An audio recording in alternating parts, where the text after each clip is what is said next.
The December air feels thin and dry on Chicago's southwest side, with theater lights softening the winter pavement. This is where the Grimes sisters' case begins on the evening of December 28th, 1956. Barbara was 15, Patricia was 13, and the plan was ordinary enough to remember clearly. They were going to the Brighton Theatre to see Elvis Presley in Love Me Tender. At home, their mother, Loretta Grimes, expected the familiar sounds of daughters returning from a movie. But as the hour grew later, the ordinary details began to separate into questions. A streetcar route, a theatre lobby, a possible sighting, a remembered coat. Each became part of the file. Detectives would spend years sorting those pieces, holding them up to the light, and finding that none quite settled the matter. So we begin slowly, with that winter night, and with the first small facts investigators had to trust. The Brighton Theatre stood on South Archer Avenue, in a part of Chicago where the sidewalks carried familiar winter errands. People knew the drugstores, the streetcar stops, the small restaurants, and the glow of theatre signs after dark. For Barbara and Patricia, going to see an Elvis movie was not strange, risky, or secret. It was the sort of thing two sisters could do during Christmas vacation, while the house was still carrying the loose rhythm of the holidays. They had already seen Love Me Tender more than once, according to later reports, and that detail mattered in its own quiet way. It meant the evening looked ordinary to the people around them. It meant their mother had no clear reason to imagine anything beyond a late movie and a walk home. But when the expected hour passed, and then another, Loretta had to make the first decision of the case. She could wait a little longer, trusting that the girls had stopped somewhere safe, or she could begin turning worry into action. She chose action. That choice moved the night from a family matter into a police matter, and it gave detectives their first fragile line to follow. The line began at home, with a mother saying when her daughters left, where they were going, and what they were expected to do. It continued toward the Brighton Theatre, where ticket sellers, ushers, and other young moviegoers might have noticed two sisters in winter coats. It also ran along the route back, through streets that would have seemed familiar in daylight, but less certain after a late show. If you imagine yourself with the first report in front of you, the paper is not dramatic. It is plain. It asks for names, ages, descriptions, clothing, last known location, and possible reasons for absence. Barbara Grimes was 15 years old enough to move with some independence, but still young enough to be expected home. Patricia Grimes was 13, younger, close to her sister, and part of the same simple plan. Their mother, Loretta, was raising a large family, and she knew the difference between teenage delay and real silence. That knowledge, the small authority of a parent's instinct, became one of the early forces in the investigation. Police in the 1950s often had to begin with the most common explanation. They asked whether the girls might have run away. They asked whether they might be with friends. They asked whether they had taken a bus, accepted a ride, missed a connection, or decided to stay out late. Those were not cruel questions. They were the basic questions of a missing persons case in that time. But Loretta's answer was steady. Her daughters would not simply vanish by choice, not without word, not without some trace reaching home. So the first hours became a careful narrowing of ordinary possibilities. A neighbor might have seen them leave. A friend might know their plans. A theater employee might remember whether they arrived, where they sat, or whether they left after one showing or stayed for another. The case, at this stage, was still made of small human memories. No digital tickets, no phone location records, no security cameras watching every doorway. Just voices, paper, shoes on pavement, and the patience to ask the same question many times. The first concrete problem was the timeline. Barbara and Patricia left for a movie, but the exact shape of that movie night was not as firm as it first appeared. Love Me Tender was popular, and Elvis Presley's name drew teenagers back for repeat viewings. At the Brighton Theatre, showtimes and crowds could blur together, especially during a holiday week. A person might remember seeing two girls, but not know whether it was before the early showing, after the late showing, or in the flow between them. That uncertainty mattered because time decides direction. If they left early, they might have been on one streetcar. If they stayed later, they might have taken another route, met different people, or walked through a different hour of the city. Detectives had to choose where to begin. The simplest decision was to start where the plan itself began, at the theatre. So they worked outward from the Brighton, the way a careful person searches a room by moving from one corner to the next. They asked who sold tickets that night. They asked who took tickets inside. They asked whether anyone remembered two sisters, one older, one younger, excited about Elvis, dressed for December weather. They tried to fix the girls in place, if only for a moment. A fixed point would let them measure everything else. Without it, every report would drift. The family provided clothing descriptions, and those details entered the public record. Coats, colors, scarves, shoes, anything that might help a stranger turn a vague memory into a useful statement. In a missing persons case, clothing becomes a kind of temporary identity. It lets the city look for someone it does not personally know. A girl in a certain coat, a sister beside her, two young faces moving together. By the next morning, the concern had spread beyond Loretta's home. Relatives, neighbors, and police began checking the places two girls might reasonably go. Friends' houses came first, because teenagers often leave traces among other teenagers. Then came hospitals, stations, diners, and the public places that remain open late enough to gather strays and delays. Each call could close one small door. No, they were not here. No, we haven't seen them. No, they didn't come by last night. Those answers were disappointing, but they were also useful. A negative answer can still shape a map. It tells you where not to look, or at least where not to look first. And in those early hours, the map was still close to home. The search had not yet widened into the many strange claims that would later gather around the case. It was still a local search, a mother's worry, a theatre, a neighborhood, a route home. Still, the lack of contact was becoming harder to explain. If the girls had stayed overnight with someone, there should have been a message by morning. If they had taken an unexpected trip, there should have been a reason, a bag, a plan, a friend who knew. If they had simply lost track of time, they should have returned with apologies and a story. Instead, there was only absence. So the case moved another step. Police and newspapers began to treat the disappearance as something the public needed to know. That decision had a purpose. More eyes could mean more chances. A bus rider might remember them. A cashier might recall two young customers. A driver might have noticed them near Archer Avenue. But publicity also carries a quiet cost. Once a case appears in the papers, memory can become crowded. People begin searching backward in their minds. They ask themselves whether they saw the missing girls, or only girls who looked like them. They remember a coat because the paper mentioned a coat. They remember a time because the story gave them one. Detectives understood this problem even then. They needed help from the public, but they also needed distance from the noise. That balance would follow the Grimes case for years. The first wave of reports came the way such reports often come, unevenly and with confidence that did not always match certainty. Someone believed they had seen the sisters near the theatre. Someone else placed them on a streetcar.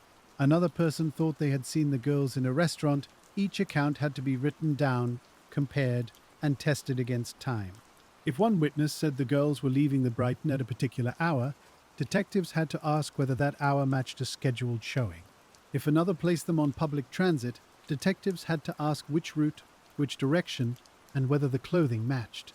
If someone saw two girls laughing in a booth, investigators had to decide whether the detail was specific enough to matter.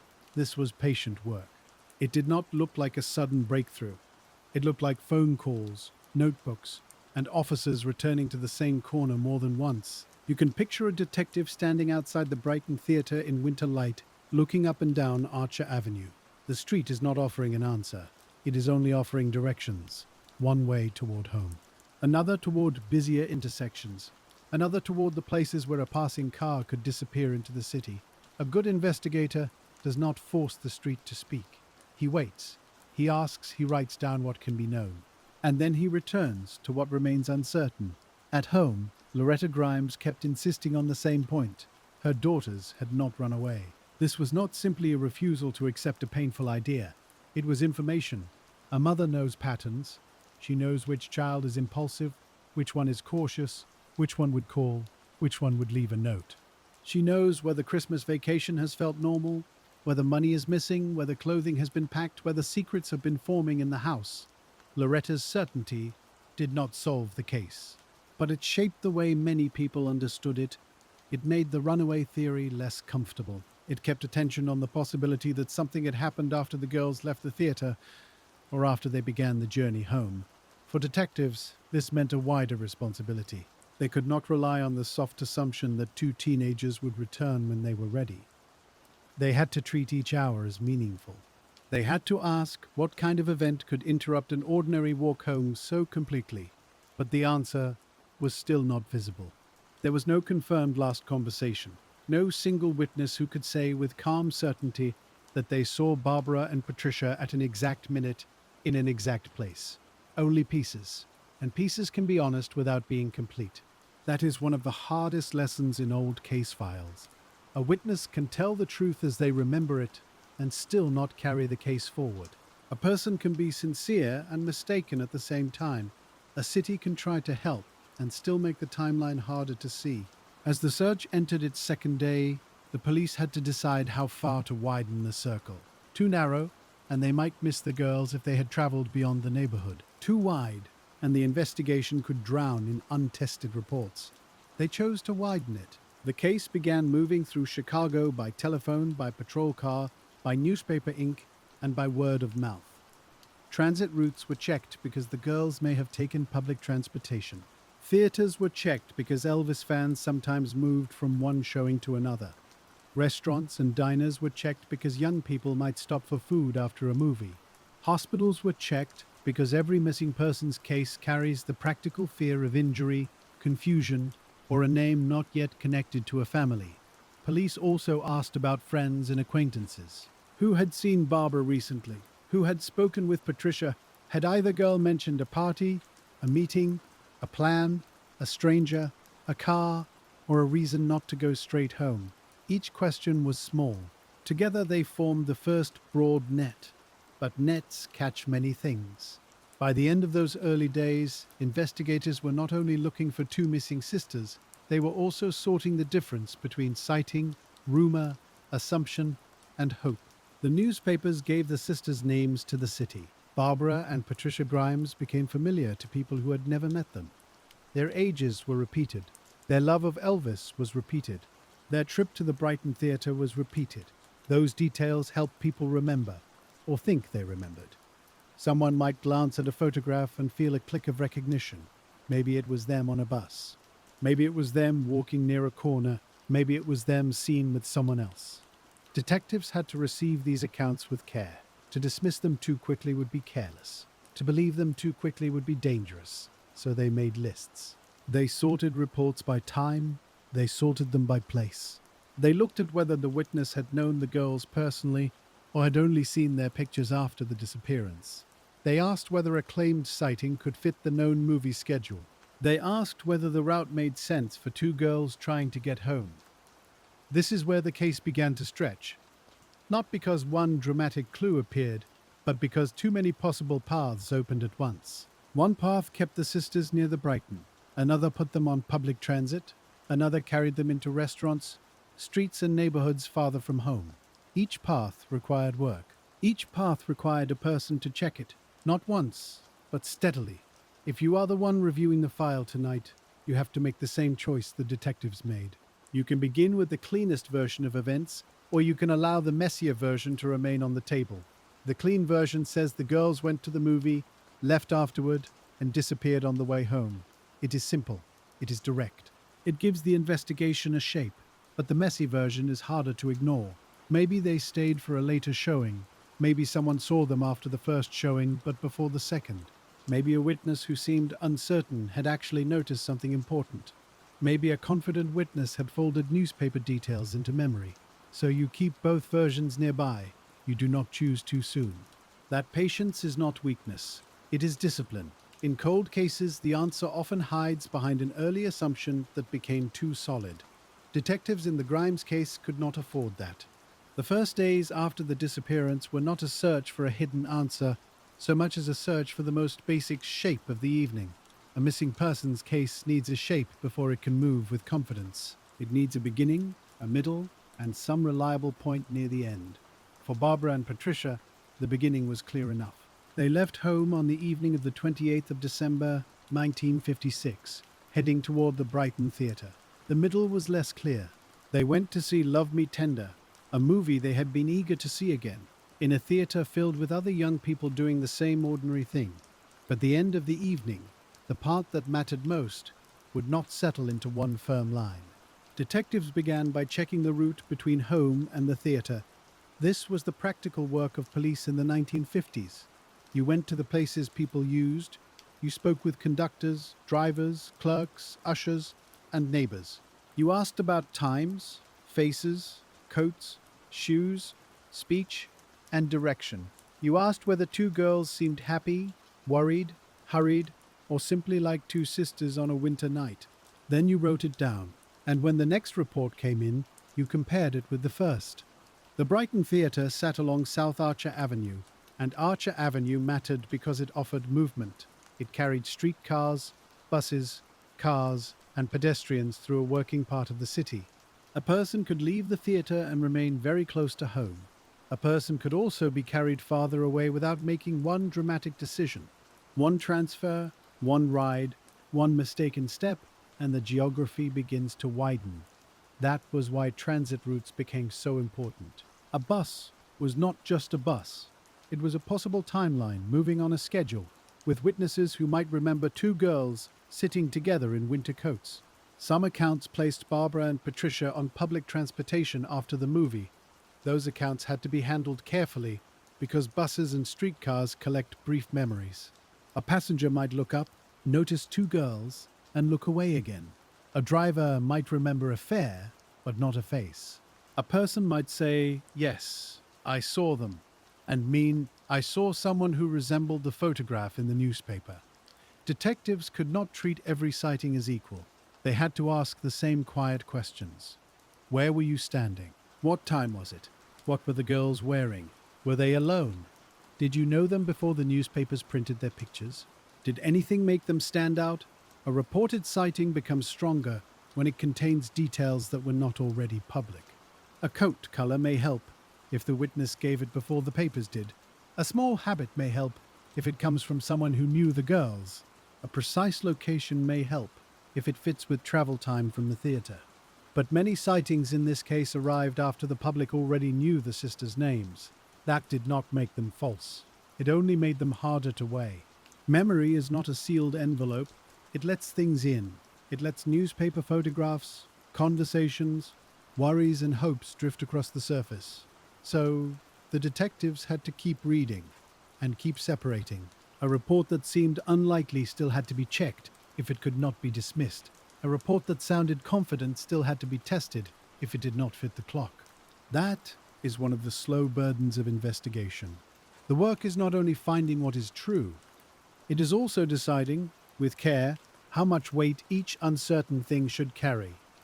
By the end of December, the case had left the private circle of the Grimes home. Chicago was now looking. Newspapers printed the sisters' photographs. Neighbors talked in grocery lines and church vestibules. Teenagers repeated what they had heard from friends of friends. Police departments beyond the immediate neighborhood were alerted. The search spread through the city, but it did not become clearer. Sometimes a wider search brings one clean answer. Here, it brought more voices. Those voices came from restaurants, buses, sidewalks, and late-night places where two girls might have gone. Some people believed they had seen Barbara and Patricia near the Brighton after the movie. Others believed they had seen them farther away. There were reports from people who thought the sisters had been with boys. There were reports from people who thought they had been alone. There were reports from places that did not easily fit the first version of the timeline. Each report had to be placed on the board, then moved, then sometimes removed, then sometimes brought back again. You can imagine a desk in a police station with a city map open beside a stack of notes.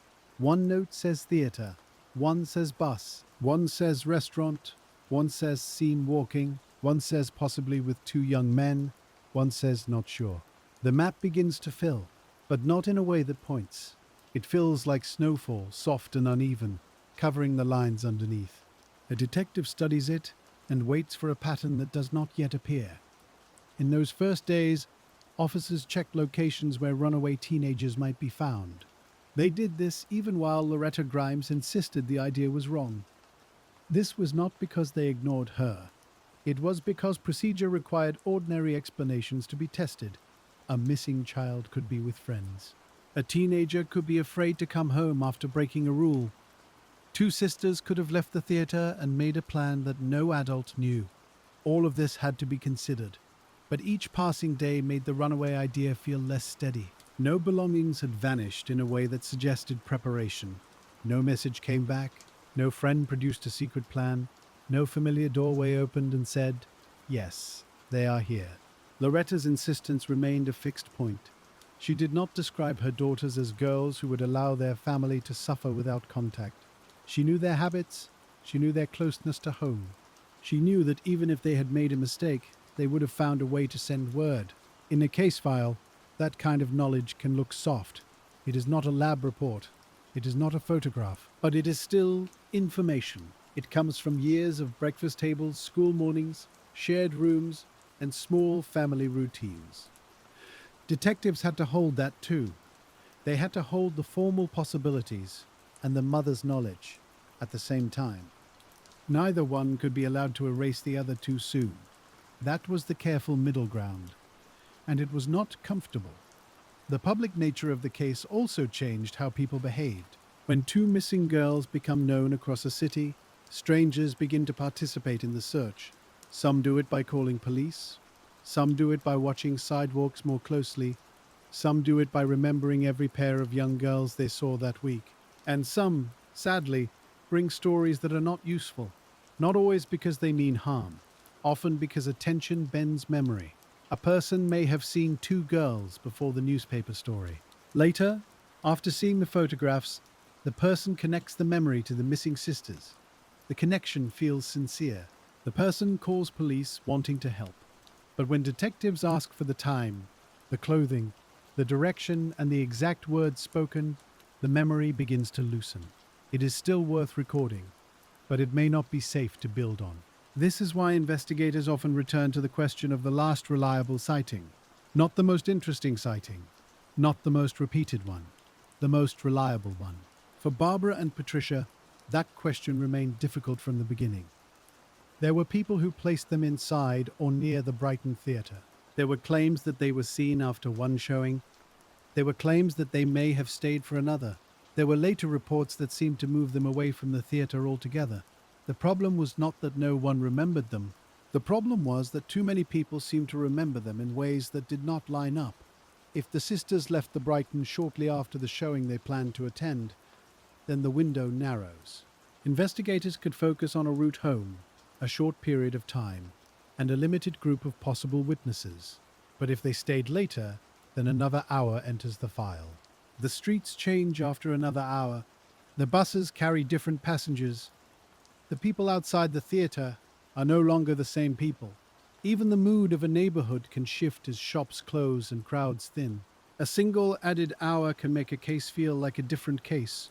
The movie itself added another layer. Love Me Tender was not just a film to many teenagers that winter. It was an Elvis Presley film. And for Barbara and Patricia, Elvis was part of their ordinary joy. Reports would later emphasize that they admired him, as so many young people did. That detail brought tenderness to the public story. It also gave newspapers a simple way to describe them. Two sisters, Elvis fans, a night at the movies, but a simple description can sometimes make a complicated investigation feel too neat. Detectives still had to ask plain questions. Did they see the movie once? Did they remain for another showing? Did they leave with anyone? Did someone speak to them in the lobby? Did they stop for food? Did they board a bus? Each question needed a witness, and each witness needed testing. As the days moved into the new year, the reports widened beyond the immediate neighborhood. Some said the sisters had been seen in other parts of Chicago. Some suggested they had traveled outside the city. Some stories grew from brief encounters that might have meant nothing at the time. A waitress might recall two girls. A cashier might remember a conversation. A A passenger might remember faces in a bus window. Every account carried a small possibility. Every account also carried the chance of mistake. This is where the investigation began to consume time. Not in one dramatic push, but in many small errands. Officers checked restaurants and drugstores. They checked train and bus stations. They spoke with people who worked late. They asked about girls matching the sisters' descriptions. They compared distances against known schedules. They looked for a reason the girls might have gone somewhere other than home. Often the answer was nothing, no record, no match, no clear memory. But nothing, written down enough times, starts to show the walls of the case. It tells investigators where the sisters probably were not.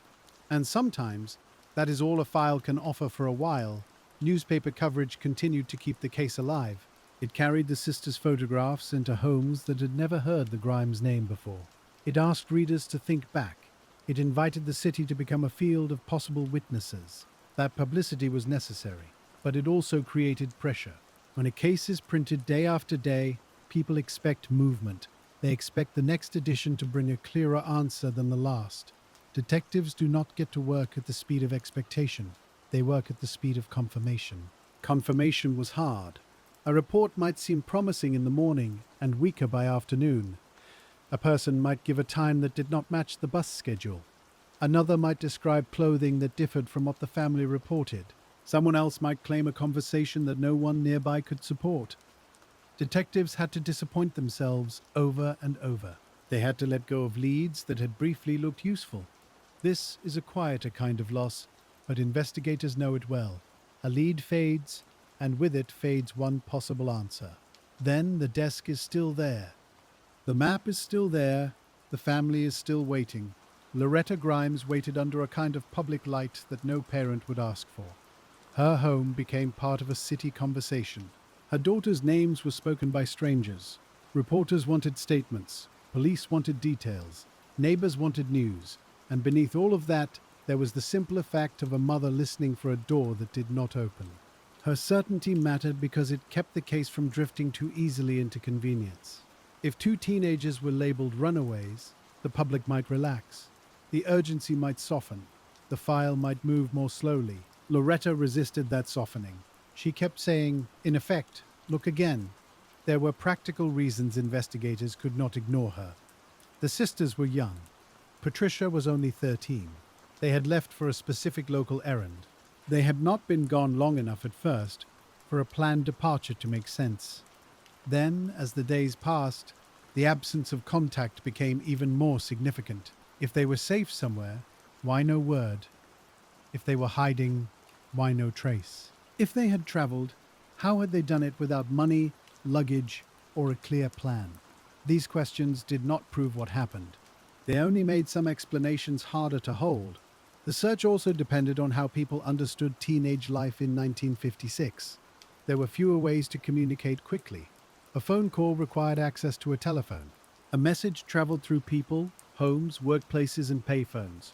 A girl who wanted to contact her mother had fewer private options than a young person would have now. But that also meant silence could not be explained by a dead battery, a lost phone, or a broken account. Silence was simpler then. It was more physical. No call, no letter, no friend at the door. No person saying, I just saw them. Police checked hospitals and public institutions because names can be missed. They checked places where minors might be taken. They checked with agencies that might encounter young people away from home. They asked whether two unidentified girls had been seen or helped. This work rarely makes a case famous. It is not the part people retell, but it is part of the necessary net. The search for a missing person is often a search through systems that do not speak to each other easily. In the 1950s, that meant more phone calls, more paper, and more waiting. As the new year arrived, the case had already developed one of its lasting features. It was full of movement, but not progress. There were cars moving, buses moving, reports moving through the department, newspapers moving through the city. But Barbara and Patricia remained unfound. The line from the Brighton theatre to whatever came next remained broken. That broken line gave room for rumors. Rumors are not always wild at first. Sometimes they begin as a single sentence. I heard they were seen near a restaurant. I heard they got into a car. I heard someone talk to them. I heard they went downtown. Each sentence passes from one person to another, and each passing can add certainty without adding fact. By the time police hear it, the sentence may sound like testimony, but when followed back, it becomes thinner.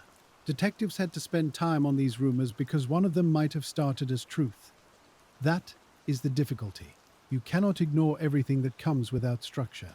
A rumor may contain a real sighting that lost its edges. It may contain a name, it may point toward a place where a witness should be found. So officers followed them. They followed weak leads, not because they believed every one, but because the cost of missing the right one was too high. The case became a lesson in investigative patience before anyone knew it would be remembered that way. There were no databases waiting to connect old reports. There were no surveillance images to review frame by frame. There were no cell towers, no digital purchases, no transit cards, no automatic trail. There were only people, and people are both essential and imperfect. They notice, they forget. They help, they confuse. They carry the case forward, and sometimes sideways. If you were sitting with the file, you would begin to mark the sightings by reliability. A witness who knew the sisters personally would sit near the top. A witness who saw photographs afterward would need more caution. A sighting close to the theater near a reasonable time would matter. A sighting far away, days later, would need support. A statement with detailed clothing might help. A statement with only a feeling of recognition might not. This is not coldness. It is care. It is the way investigators try to protect the truth from being buried under good intentions. Some witnesses believed they saw the girls shortly after the movie. Others believed the sisters appeared calm, as though nothing was wrong. That detail, when it appeared, was both comforting and complicated. If true, it suggested the girls were alive after the theater. It also suggested they might have gone somewhere voluntarily, at least for a short time. But if mistaken, it drew police away from the last reliable point. The same detail could open a path or blur one. That was the character of the Grimes investigation. Almost every lead had two meanings. The clothing descriptions became part of this weighing process. A scarf remembered by one person might not match the scarf described by the family. A coat seen under streetlights might look darker than it did in daylight. A witness might remember white socks or dark shoes or a particular way one sister stood beside the other. Each detail seemed small, but in a case without a firm last step, small things had to carry more weight than usual. Detectives also had to remember how winter clothing changes recognition. A face is partly hidden by a collar. Hair is tucked beneath a scarf. A girl who looks familiar at a distance may become uncertain when remembered later. And two sisters walking together can become, in memory, simply two girls. That mattered because the city was full of pairs. Friends walking home from movies. Sisters running errands. Girls waiting for buses. Young faces passing under the same theater lights, all carrying some piece of the same winter look. So when a caller said, "I saw them," the words were only the beginning. The investigator still had to ask, what made you sure? Was it the older girl's height? Was it the younger girl's face? Was it the way they spoke? Was it something you heard from them before anyone else had printed it? Those questions were not meant to doubt kindness. They were meant to protect the case from drifting too far. The reported sightings around the Brighton theatre remained especially important because they sat nearest to the known plan. If Barbara and Patricia were seen inside the theatre, that confirmed the ordinary beginning. If they were seen leaving, that gave detectives a direction. If they were seen returning to the lobby or staying for another showing, that changed the hour. The difference between one showing and two showings was not just a movie question. It was a question of time. In later accounts of the case, people would return again and again to whether the sisters had stayed late. That uncertainty stayed with the file because it shaped everything that followed. If they watched the film once, they may have been heading home earlier in the evening. If they stayed longer, the city around them had already changed. Stores were closing, crowds were thinning. Buses and streetcars were carrying different people. A quiet hour had settled over parts of the neighborhood. Investigators worked with the theater schedule as best they could. They compared showtimes with the family's expectations. They asked whether the girls had enough money for another ticket. or whether staying inside would have been simple once they were already there. They asked whether theater employees remembered them leaving. They asked whether other teenagers recalled seeing them after a later showing. But the answer did not become fixed. It remained one of those places in the file where the paper seems to hold its breath. The search spread because it had to. A missing person case cannot stay politely inside one neighborhood once the first day has passed. Police looked outward from Archer Avenue, then farther still. They checked the places where two young girls might have been noticed because they seemed out of place. They checked the places where two young girls might not have been noticed at all. Both mattered. There were reports from buses. There were reports from restaurants. There were reports from streets that could be reached from the theater, and streets that would have required a more deliberate trip. Some people said the girls seemed comfortable. Some said they seemed accompanied. Some said they looked like they were waiting. Some could not describe enough to let detectives trust the memory. The file began to collect these possibilities in layers. The first layer was the family's account. The second was the theater. The third was transit. The fourth was the wide public response. Each layer added information, but each one also added uncertainty. You can picture the case notes being handled at the end of a long shift. A detective turns one page, then another. He circles a time. He underlines a street. He writes a question mark beside a witness who sounded sure, but not sure enough. Then he closes the folder for a few hours, knowing it will be waiting when he returns. That is part of patient detective work. The file waits better than people do. The file does not become tired. The file does not need sleep. But the people who read it do. And so the work moves in shifts, in calls, in returns. By early January, the case had become a citywide concern. The sisters were no longer only children from a home on the southwest side.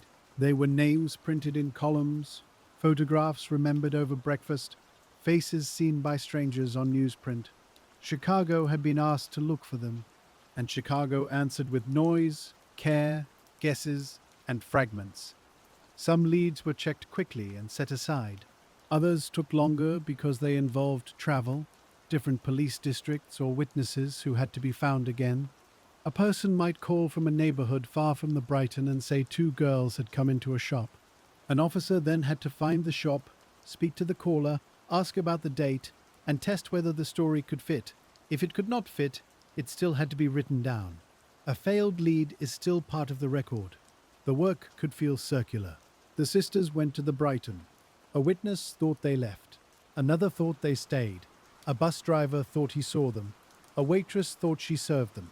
A stranger thought they were with someone. Then the path returned to the Brighton again. This circular feeling is one reason old mysteries become difficult to solve. Investigators want a line. They want one fact to lead to the next. But some cases become a wheel. Every spoke returns to the same center, and the center remains uncertain. For the Grimes sisters, that center was the last reliable moment. Loretta Grimes continued to speak from a place of certainty. She did not believe her daughters had chosen to disappear. She did not accept that they were simply hiding. Her voice, carried through newspapers and conversations, kept the case grounded in the family's knowledge of the girls. That knowledge did not answer where they were, but it kept the question clear. The longer the sisters were gone, the less likely it seemed that they were staying away by choice. A young person who runs away may avoid home for a while, but some trace usually appears. A friend knows something, a piece of clothing is gone. A small supply of money is missing. A call comes through, even if it is brief. In this case, the silence kept deepening, and still the reports came. There were reported sightings in places that suggested the girls might have moved around after the night at the theater. There were stories of them being seen in diners, or in company, or traveling farther than expected. Some of those accounts were later treated as possible clues. Others seemed to dissolve when checked carefully. The problem was not one false lead.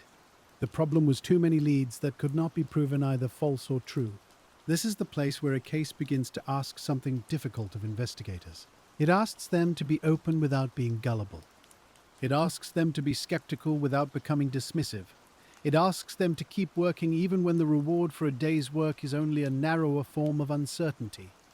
That kind of patience is quiet, but it is not passive. Police continued to examine the movement of the girls after the movie. They had to ask whether someone known to them had approached them. They had to ask whether a stranger had offered help, warmth, a ride, or some explanation that seemed harmless. They had to ask whether the girls may have gone willingly for a short distance, not knowing the importance of that choice. Those questions were handled through interviews, not through dramatic leaps. Names were taken down, associations were checked. Young people who knew the sisters were asked what they had heard. Adults near the theater were asked what they had seen. In the 1950s, an investigation like this depended heavily on presence. An officer had to go there. A detective had to stand in the place. Someone had to walk into the restaurant, speak to the person behind the counter, and ask them to remember. Someone had to wait while a witness thought back through ordinary nights that had not seemed important when they happened. That is another hard part. Witnesses do not always know they are witnesses. They may not notice a detail because nothing has told them to notice it yet.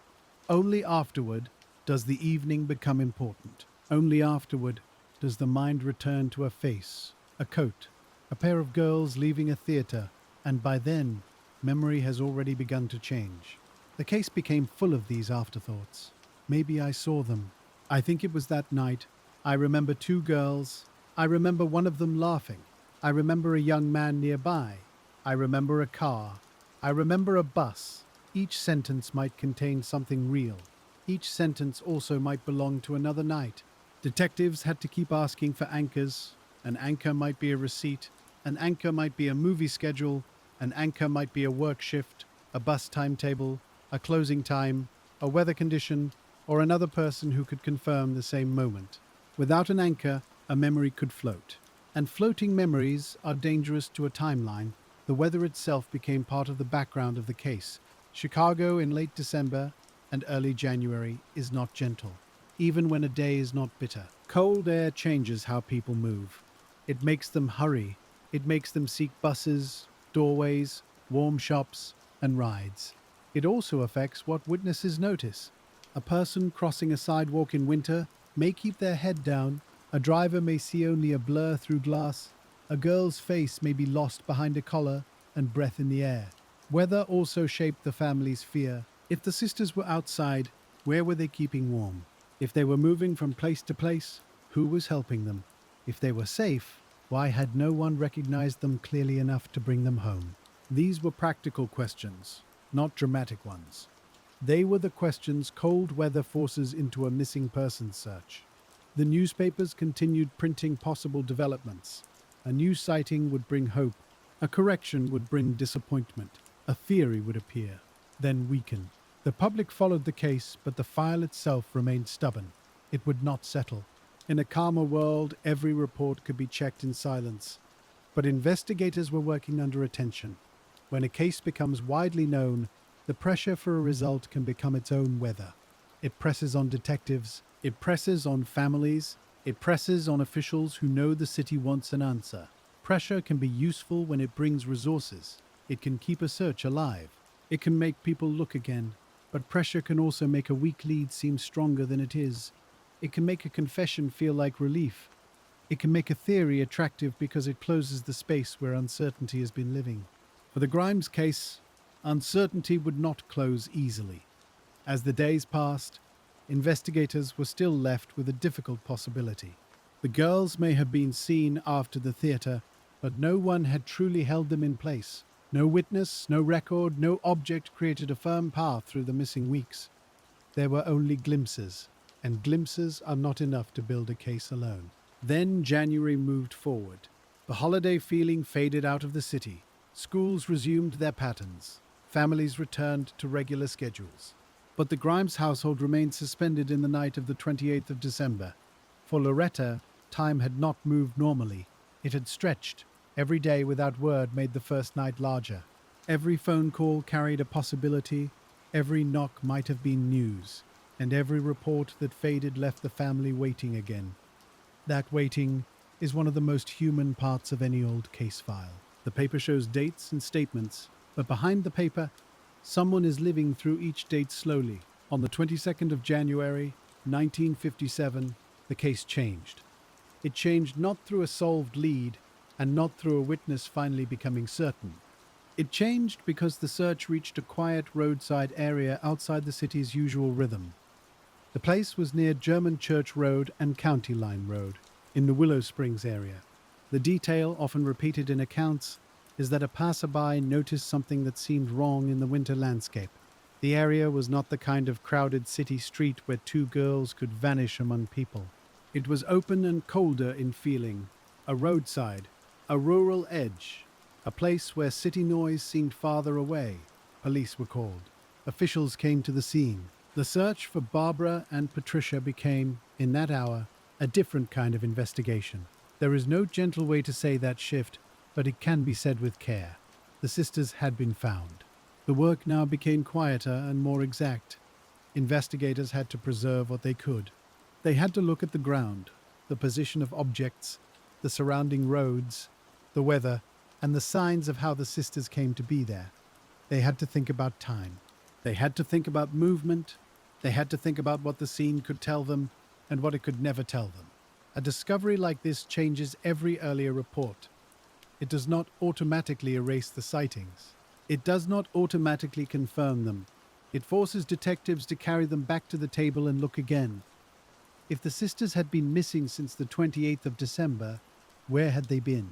If they had been seen afterward, which sightings could be true? If they had not been seen, why did so many people believe they had seen them? The location near German Church Road introduced new geography into the case. It was outside the ordinary home-to-theatre path. It suggested that someone, or some chain of events, had carried the case away from the neighborhood where it began. Detectives now had to connect the Brighton theatre to Willow Springs. That connection was not visible. It had to be built from evidence, interviews, and careful inference. The rural setting also made the scene more difficult. Weather had touched everything. Time had touched everything. The winter ground, the cold air, and the passing days all made simple answers harder. Investigators could observe what was present, but absence was harder to read. A missing mark, a changed surface, a disturbed place that weather had softened. These could not always be trusted. Cook County officials and police now worked with medical examiners and investigators who had different kinds of questions. Police wanted to know who had last seen the girls and how they had reached that place. Medical examiners wanted to know when death had occurred and what the physical findings could reasonably support. The answers needed to meet, but they did not meet neatly. The scene gave the case a fixed place at last. German Church Road, County Line Road, Willow Springs. Those names became part of the file, just as the Brighton Theatre had been. But a fixed place is not the same as a complete timeline. It was a point on the map, not a bridge. Detectives returned to the missing weeks with new urgency and new caution. The days between the 28th of December and the 22nd of January were no longer only days of searching. They were now the central unknown. Where were Barbara and Patricia during that time? Were they alive for some portion of it? Were any of the reported sightings real? Had they been kept somewhere? Had they moved through public places unnoticed? Each question had consequences. The medical examination would be asked to help answer those questions. But mid-century forensic science had limits. There were skilled doctors. There were experienced investigators. There were careful observations. But there were not modern tools that could now be imagined easily. No DNA database. No digital map of movement. No security video from every business. No phone location history. No simple way to pull a hidden path out of technology. So the examination had to rely on the body's condition, the weather, the clothing, and what could be inferred from ordinary science. That kind of work can be valuable. It can also leave room for disagreement. And in the Grimes case, disagreement became part of the story. Officials examined whether exposure to winter conditions may have played a role. They examined timing. They examined whether the sisters had been at the roadside location for the full missing period, or whether they had been placed there later. That question mattered greatly. If they had been there since late December, many later sightings could not be correct. If they had been elsewhere and brought there later, then the sightings required new attention. The weather records became more than background. Snow, cold, thawing, and freezing could change what investigators saw. A roadside area can hold a secret badly in winter, but it can also hide a timeline. Cold may preserve some things and confuse others. Snow may cover a scene, then reveal it again. Time does not pass cleanly outdoors. It leaves uneven traces. A person reviewing the case now has to be careful not to expect modern certainty from an older file. It is easy, from far away, to say what should have been known. But investigators in 1957 worked with the tools they had. They documented, they measured what could be measured, and they protected what could still be protected. They wrote down the placement of clothing, the condition of the ground, the distance from the road, and the routes that led in and out of that quiet place. They took photographs, not because photographs could answer everything, but because memory needs something still to return to. They gathered what the winter had left them. They also had to accept what winter had taken away. A scene exposed to cold weather and passing days does not behave like a sealed room. It changes slowly, and it changes without witnesses. Snow can cover, thaw can loosen, wind can move small things. Passing time can make a simple question feel uncertain. So the first medical findings were asked to carry a burden that may have been too heavy. Investigators wanted a clear answer about when Barbara and Patricia died. They wanted to know whether the sisters had been near Willow Springs all along. They wanted to know whether the weeks of reported sightings belonged to fact, mistake, or rumor. But the physical evidence would not give one clean statement. It gave possibilities. It gave limits. It gave careful language, and then, around that careful language, disagreement began to form. The doctors and officials involved had to work through the facts available to them in January of 1957. They were not guessing casually. They were using the knowledge of their time and trying to fit it to a case that had already become unusually difficult. There were questions about exposure to the cold. There were questions about shock. There were questions about whether the sisters had eaten recently and what that might mean for the timeline. There were questions about how long they had been near German Church Road. Each question touched the next. If the timing was short, then some later sightings became more important. If the timing was long, then those sightings began to look like mistaken echoes. And if the medical evidence could not firmly choose between those paths, then detectives had to keep both paths open. That was the burden. The case did not allow them the comfort of a single road. It kept offering forks. It kept asking them to walk a little way down each one. The medical examiner's office examined what could be examined. A coroner's office held its own responsibilities. Police waited for findings that might narrow the file. The public waited for something simpler. But simple findings are not always available. A conclusion can be official and still leave investigators with practical questions. A cause can be listed and still not explain movement, company, opportunity, or identity. In the Grimes case, that separation mattered. Knowing that the sisters had died did not tell detectives where they had been in the weeks before they were found. Knowing the roadside location did not tell them who brought them there. Knowing what the weather may have done did not tell them which witnesses to believe. The case had shifted from searching streets to interpreting evidence, but the uncertainty remained. It had only changed form. Now, instead of asking where the girls might be, investigators were asking where they had been. That is a different question. It looks backward, and it has fewer living chances. The days immediately after the discovery were filled with official movement. Police revisited earlier leads. Reporters printed new accounts. People who had called in sightings before now watched those sightings take on new meaning. Some people became more certain. Others became less certain. A witness who had thought they saw the sisters after the 28th of December might now wonder whether memory had misled them. Another witness might insist more strongly because the medical uncertainty left room for the sighting to be true. Detectives had to listen to both. They had to begin again with older notes under a new light. A sighting at a restaurant could no longer be treated only as a possible lead in a missing persons search.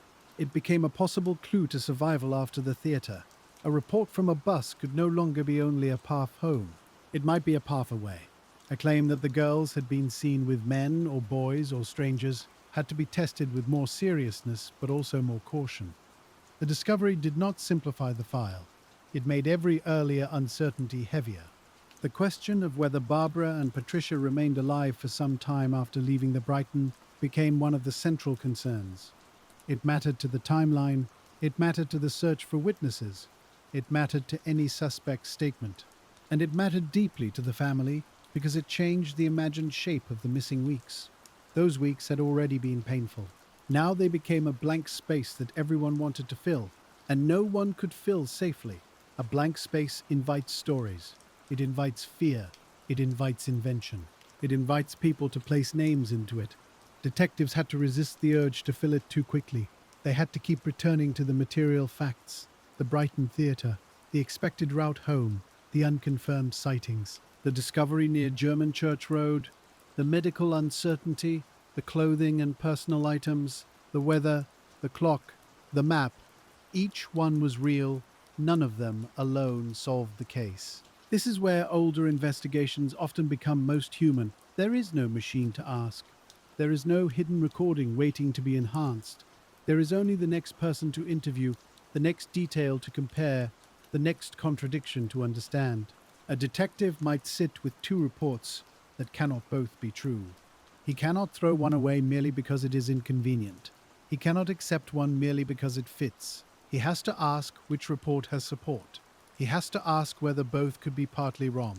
He has to ask whether the truth may be somewhere between them. That kind of thinking is slow. It asks for humility. It asks the investigator to live with uncertainty longer than the public wants him to. By late January, the pressure around the case had grown sharply. The city wanted an answer. The family needed an answer. Officials wanted to show that the investigation was moving. Every new name seemed to offer the possibility of shape. Every suspect, every confession, every rumor of a confession seemed to promise relief from the difficult middle. But relief is not the same as truth, and detectives would soon be reminded of that.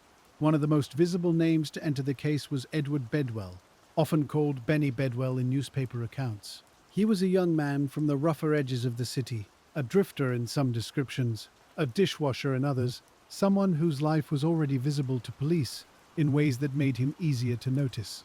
Tips and witness statements brought attention toward him. He was said to resemble a man seen with two girls. He moved in places where police were already asking questions, and under questioning he gave a statement that seemed, for a time, to offer what everyone had been waiting for: a confession. In any case, a confession changes the room. It can make investigators lean forward. It can make newspapers move faster. It can make a tired public believe the long wait has ended. But a confession is not a solution by itself. It is a claim. It has to be measured against the evidence. It has to match the dates. It has to match the places. It has to contain details that could not be easily learned from newspapers, rumor, or police suggestion. If it fails those tests, it may be worse than no confession at all. It may pull the case away from the truth. Bedwell's statement drew wide attention. He reportedly described being with the sisters and being involved in events after they had left the Brighton. The details varied as the story was repeated in public, but the important point for investigators was not the drama of the words. It was whether the words could stand beside the known facts.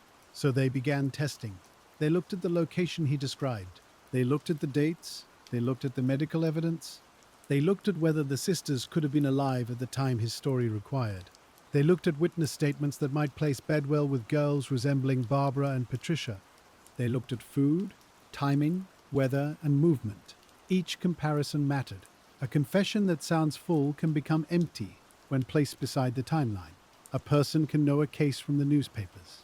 A person can repeat details already in public.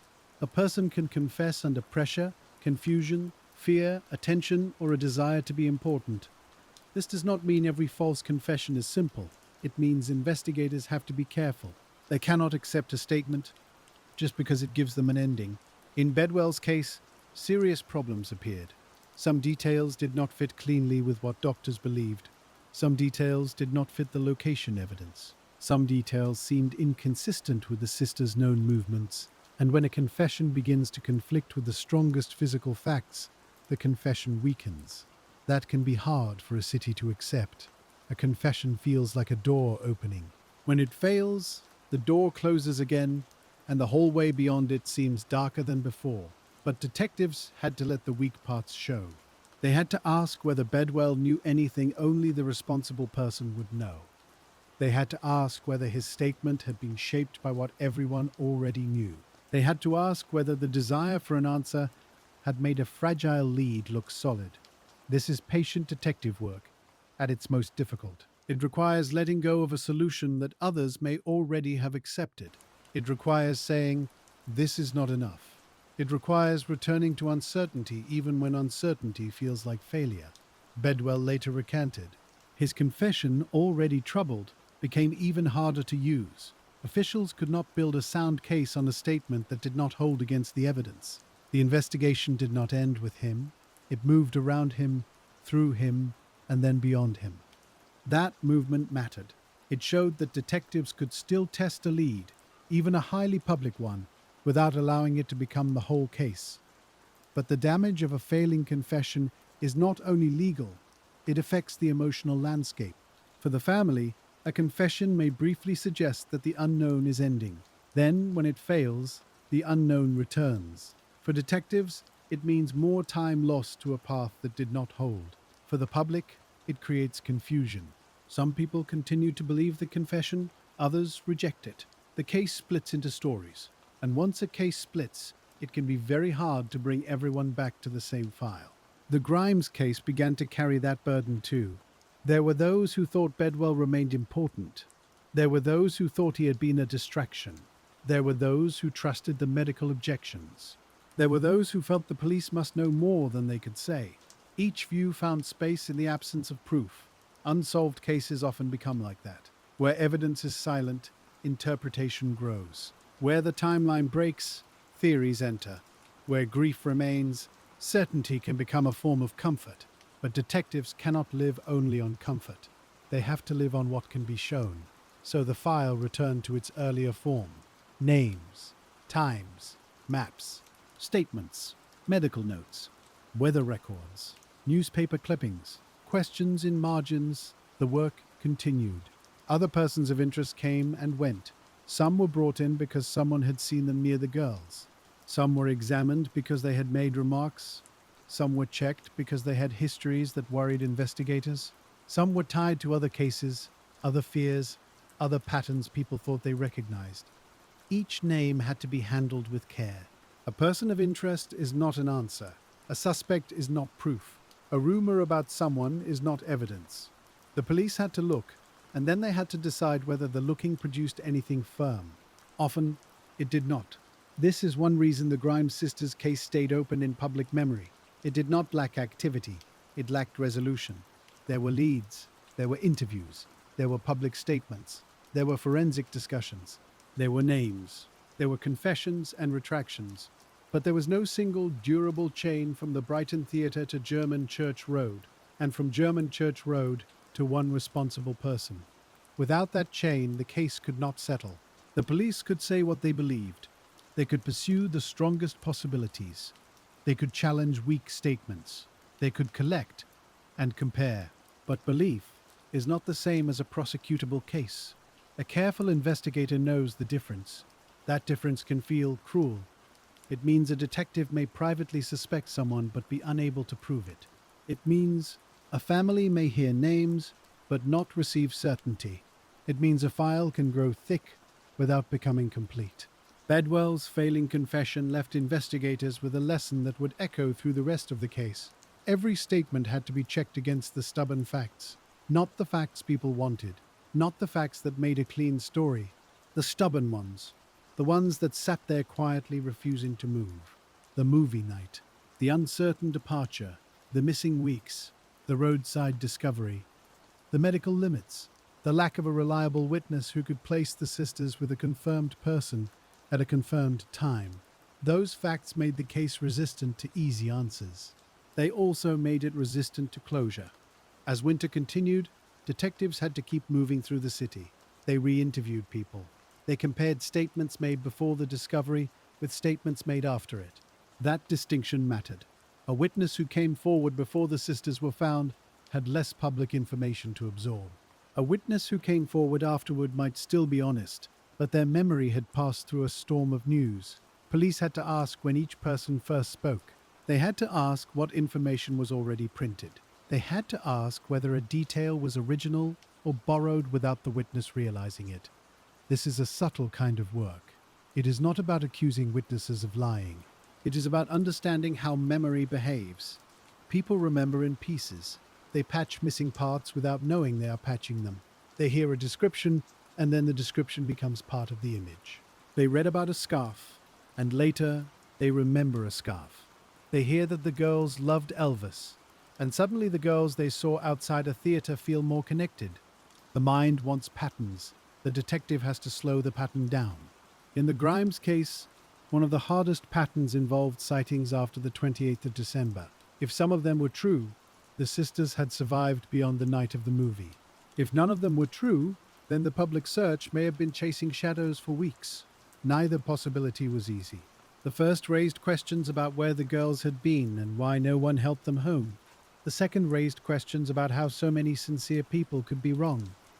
Both possibilities asked investigators to accept human limits. The limits of witnesses, the limits of science, the limits of police work in a large city before modern tools, the limits of time. A file can only hold what people bring to it. If no one writes down a license plate, the license plate is gone. If no one remembers a face before the photograph appears in the newspaper, the face may become uncertain. If a scene sits in winter weather for days, the scene changes. If a confession does not fit, it must be set aside, even if the city is tired of waiting. This is how the case moved. Not from clue to clue in a straight line, more like a person crossing a room in dim light, touching the furniture carefully, learning the shape by patience. There were reports that the sisters had been seen in the company of men. There were reports that they had been seen eating. There were reports that they had been seen traveling. Each one had to be weighed against what the medical findings seemed to allow. If a report placed the girls alive at a point that conflicted with medical opinion, investigators had to decide which was more reliable. But medical opinion itself contained uncertainty, so even that was not simple. A rigid timeline could not be built. A flexible timeline could become too loose. The detective's task was to hold the middle, not too firm, not too open, just careful enough to keep the truth from being lost. The medical questions continued to draw attention because they shaped the entire meaning of the missing weeks. Some officials believed the sisters had likely died closer to the time they were found. Others emphasized the difficulties of estimating time under winter conditions. There were discussions about exposure and cold. There were disagreements over whether the girls could have been at the roadside location the whole time. These disagreements did not always appear calm in public. Newspapers could make them sound sharper. Officials could defend their views. The family could hear one thing one day, another thing the next. For a parent waiting for clarity, this must have been especially hard. Science was supposed to help. In this case, it helped partly. It helped define some possibilities. It helped rule out some ideas. But it did not give the family a straight path. It did not say, here is the exact hour. It did not say, here is the exact place before the roadside. It did not say, here is the person. It left the investigation with work to do. And so detectives returned again to people. When physical evidence cannot speak clearly, witnesses become important again. That does not mean witnesses become reliable. It means they become necessary. Police returned to the early sightings. They considered which reports had been made before the discovery.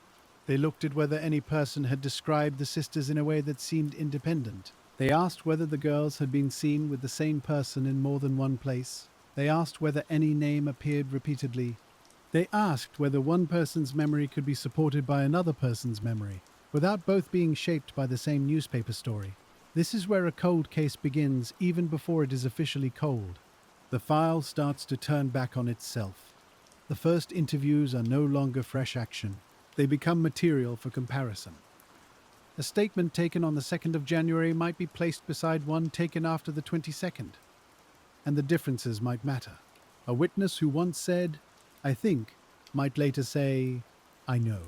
That change could come from memory becoming clearer, but it could also come from newspaper stories making a memory feel stronger. Detectives had to notice those changes. They had to ask whether certainty had grown from fact or from repetition. In the Grimes case, repetition was everywhere. The sisters' names appeared again and again. The Brighton Theatre appeared again and again.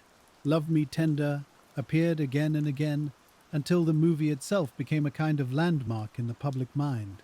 But repetition does not make a detail more accurate. It only makes it more familiar, and familiarity can feel very much like truth. if you are not careful. So investigators kept returning to the simplest test. What did this person know before everyone knew it? That question could make a witness more useful. It could also make a witness less useful. If someone mentioned a detail before it appeared in print, the statement gained weight. If someone repeated details already printed many times, the statement became harder to trust. Not useless, just harder. This was especially important with the reports that placed the girls in company with men after the movie. Those reports carried the possibility of a path. They could connect Barbara and Patricia to someone who had not been part of their original plan. But the reports also carried the danger of false shape. A pair of girls in a restaurant could become the Grimes sisters because people needed them to be. A young man at the same counter could become connected because the story wanted a companion. A passing car could become a clue because the investigation had no clear vehicle. The detectives could not simply accept those pieces, they had to fit them one by one against the clock.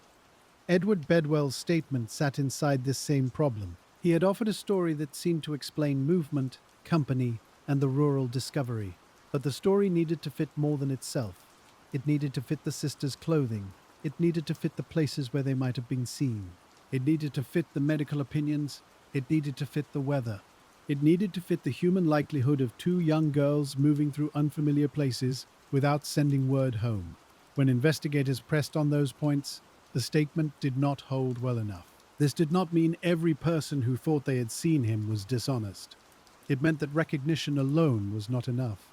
A witness might genuinely believe Bedwell was the man they saw. Another might genuinely believe the girls with him were Barbara and Patricia. But a case cannot rest on genuine belief alone. It needs support. It needs something that does not move when questioned. The more the confession was compared with the stubborn facts, the more uncertain it became. There were questions about the time period he described. There were questions about his access to information. There were questions about whether his account matched what officials believed had happened near the roadside. And once those questions gathered, the confession could no longer serve as the firm center of the case. That was a setback, but not an end. A careful investigation survives the failure of a weak lead. It absorbs the lesson then returns to the remaining facts.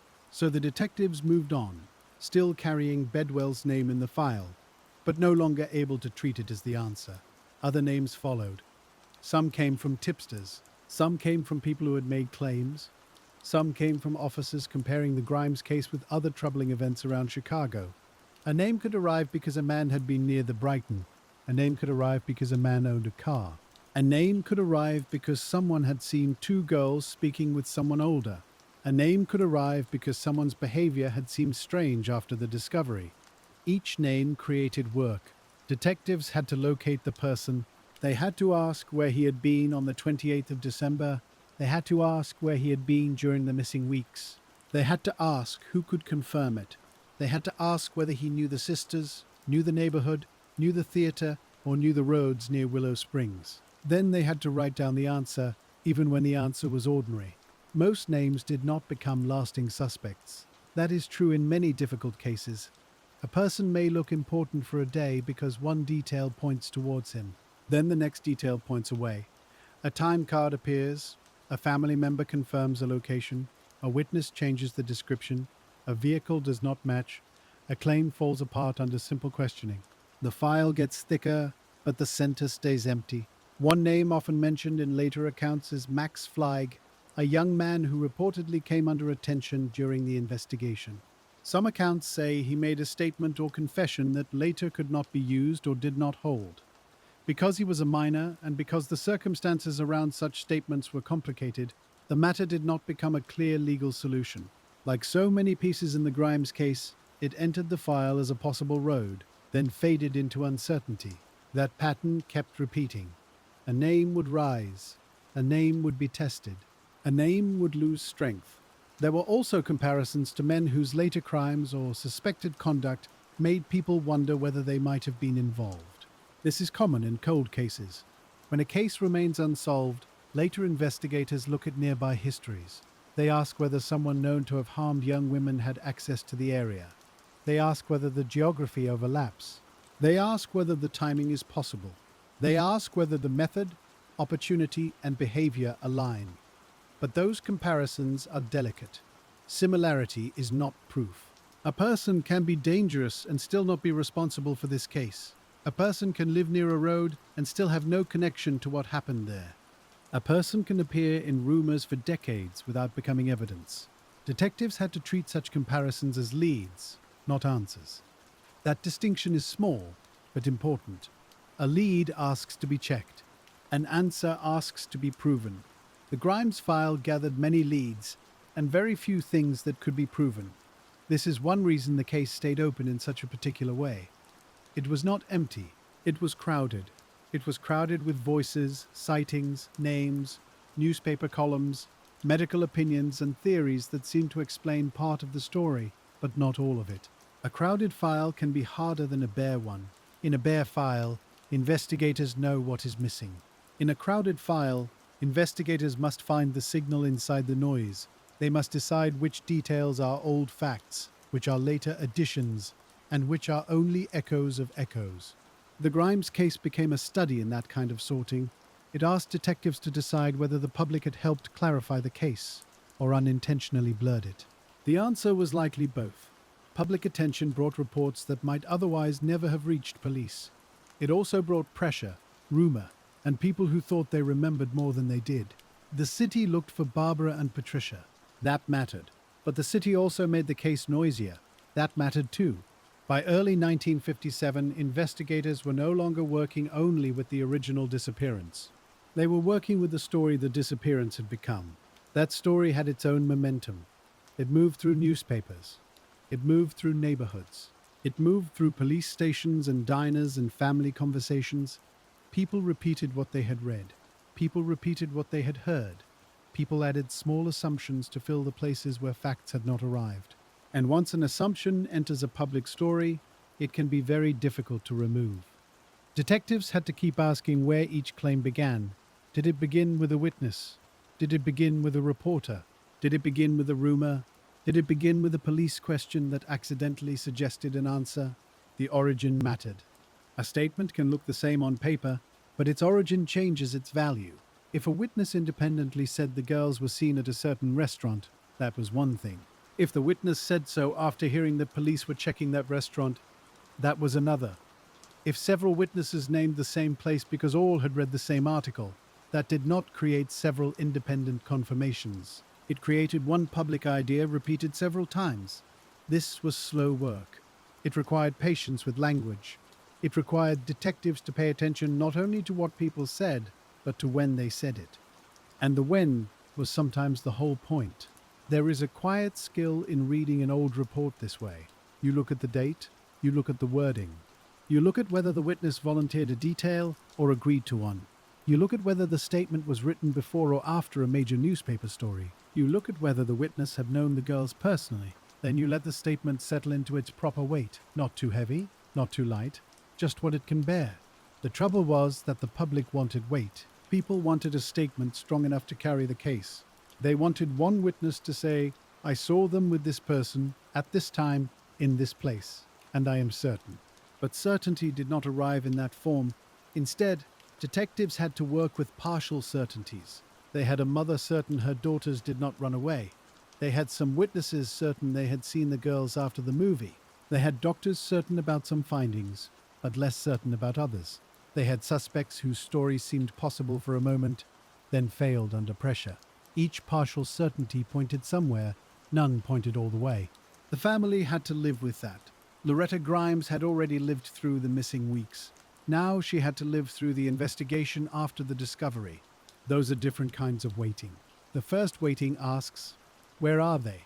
The second asks, what happened? And who knows? The first has hope built into it, even when hope is fragile. The second has a different weight. It looks backward. It asks for justice. It asks the world to explain itself. Loretta continued to reject explanations that made her daughters responsible for their own disappearance. She had said from the beginning that they would not simply leave. After they were found, that insistence took on a new meaning. It became not only a mother's belief about their choices, but a demand that others not let easy stories replace careful investigation. That mattered because easy stories can gather around victims. People ask why they went somewhere, why they spoke to someone, why they did not return sooner. But the careful question is different. What did the evidence show? What did the timeline allow? Who had the opportunity? What facts can be connected without blaming the people who are no longer here to speak? A patient investigation protects that distinction. It does not make Barbara and Patricia into symbols only. It remembers that they were sisters, they had a mother, they had siblings, they had friends, they had ordinary routines that were interrupted. The file could not become only an argument about theories. It had to remain connected to the girls at its center. That is one of the reasons old cases deserve gentle handling. Over time, the people in the case can become names on paper. Barbara, Patricia, Loretta, Bedwell, Flag, detectives, doctors, witnesses, but each name belonged to a person moving through a real winter, making real choices, under real limits. The detectives, too, were human inside the file. They were not machines of certainty. They worked long hours, they read bad information and good information. They faced public criticism. They had to answer questions when answers were not ready. They had to release leads that the public might have wanted them to keep. They had to admit when a confession was not strong enough. That is not failure in the simple sense. It is part of the discipline. A detective who forces a weak case into shape may appear decisive, but decisiveness without proof can do lasting harm. It can leave the real answer untouched. It can place blame where evidence cannot support it. It can close a file while the truth remains outside. In the Grimes case, the refusal to settle too easily was important. It kept the case alive, even as it remained unresolved. Still, the longer a case stays open, the more difficult the work becomes. Witnesses move. Witnesses age.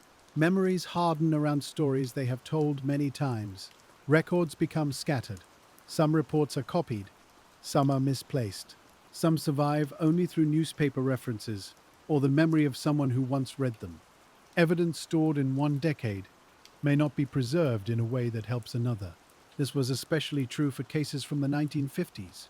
Police departments did not always imagine future testing. They preserved what they knew to preserve. They did not preserve for technologies that did not yet exist. Modern listeners often think of DNA first. They think of genetic databases, trace evidence, lab comparisons, and cold case units reopening old boxes. Those tools have solved many old cases, but they require usable material. They require careful storage. They require a sample connected clearly to the event. They require a chain of custody that a court can trust.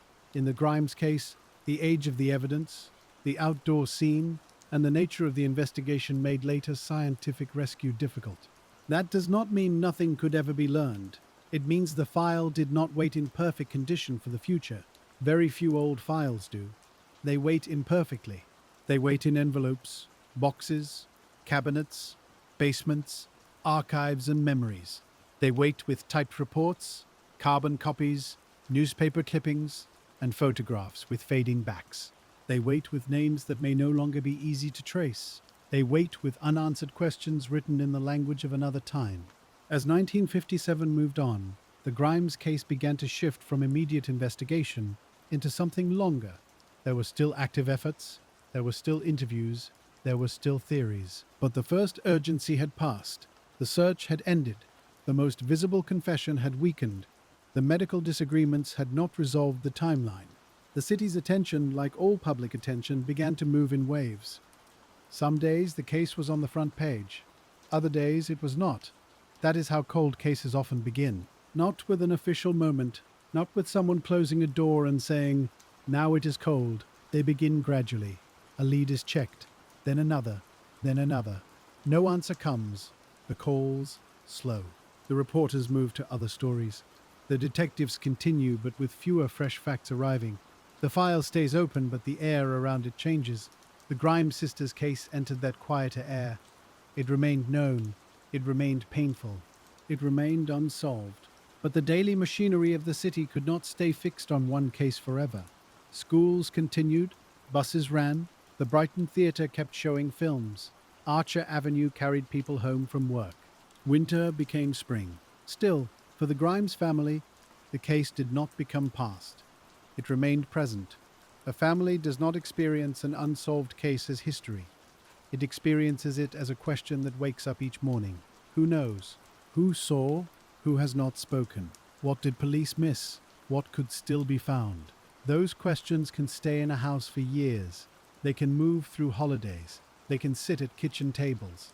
They can return when a newspaper prints an anniversary article, or when a stranger calls with a new idea. For Loretta, every new lead may have carried a small reopening.